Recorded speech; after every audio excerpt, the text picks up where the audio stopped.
Shalom. First and foremost, I like to give all glory, honor, and praises to Yahweh, Bahashem Yahushai. Double honors to the apostle elders of Great Millstone who rule well. And salutations to all you brothers out there pushing this word in love, truth, sincerity, and humility. Once again, it's the brother Shatia from the Chicago camp coming back to what I hope is another quick and edifying sit down. And this video was inspired by, or this sit down, I should say, was inspired by a video. And it's basically talking about how the 91, the 91 is causing heart problems in young men. And I'm not just talking about like murmur or anything like that. We're talking about like heart problems that old people get when they're in their, at the bare minimum, late 50s, sometimes mid 50s, but usually around the late 50s, for sure in their 60s and 70s. Young, strong, healthy, athletic men are now having the hearts of 60-year-olds. This is a crying shame. We're going to let this video play because it says a lot in 1 minute. So let's let this play.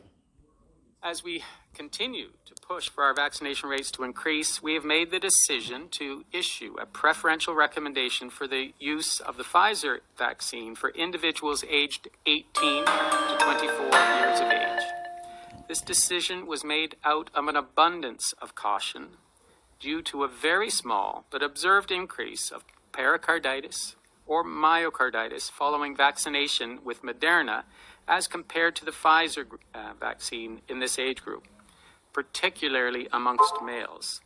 While we are making this recommendation, it is important to note that myocarditis, pericarditis following COVID mRNA vaccines remains a rare adverse event following immunization, even amongst the age groups with the highest observed rates. The majority of reported cases have been mild, with individuals recovering quickly, normally with anti-inflammatory medication such as ibuprofen. So basically, you're telling them to pick their poison.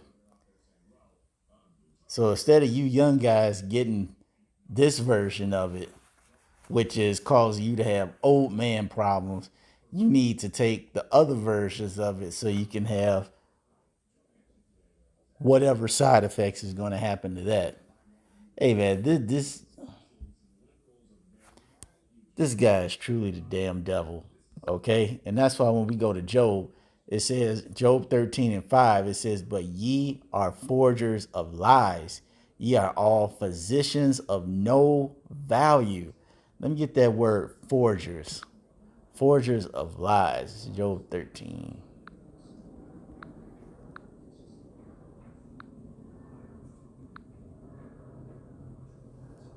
What was that? Job? Yeah, 13. Let's get that word, forger. Top Paul. Strong's age 2950. Tafal. It says to smear plaster over stick. Glue. Figuratively, to impute falsely. To impute falsely.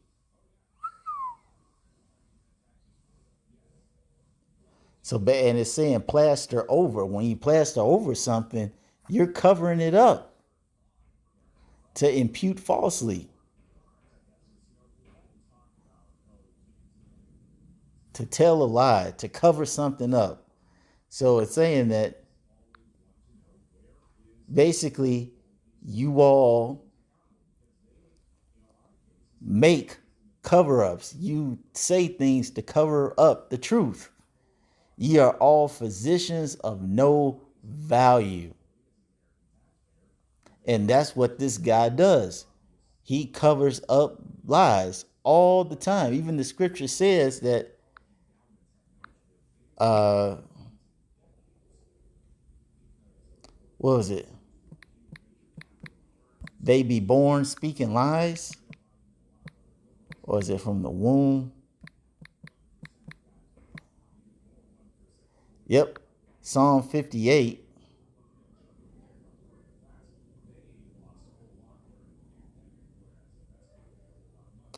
And 3. It says the wicked, which is bad Uncle Esau, the so-called white man, are estranged from the womb. They're strangers in the womb. They go astray as soon as they be born speaking lies. They already are gone from the righteous path. They just come out and say, we got to tell lies. From the day that they're born, even to now, doesn't matter what profession they're in, speaking lies. It says their poison is the poison of a serpent. And what's this poison? The 91. It says they are like the deaf adder that stoppeth her ear. And this poison is also their false philosophies.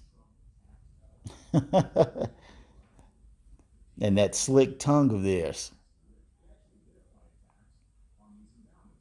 As the scripture says in Psalms, what was it? The words of his mouth was smooth like oil, but war was in his heart. Okay.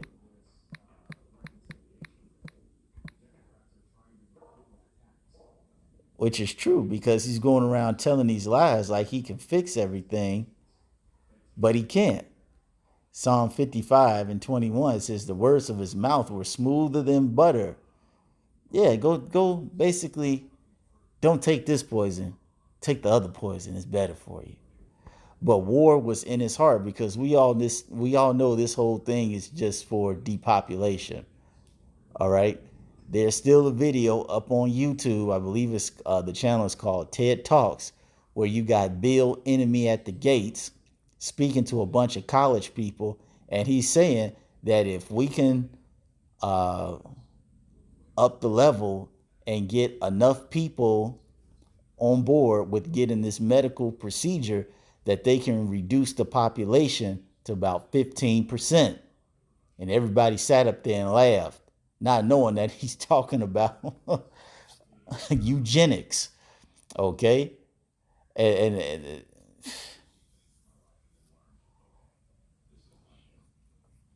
that's the whole goal.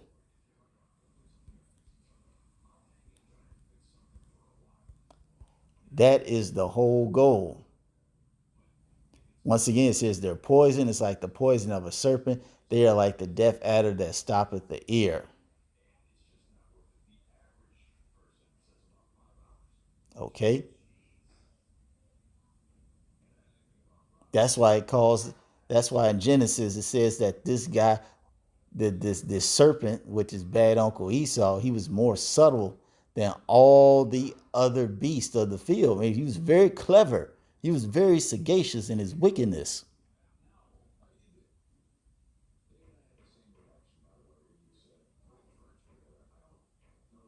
Very sagacious. I mean, you got to think about it. You got to be a really slick talking guy to convince people to take something that's going to kill them. You got to be a really smooth talking joker to do that. And that's what's happening with this guy here. Okay, he's convincing people that one poison is better than the other.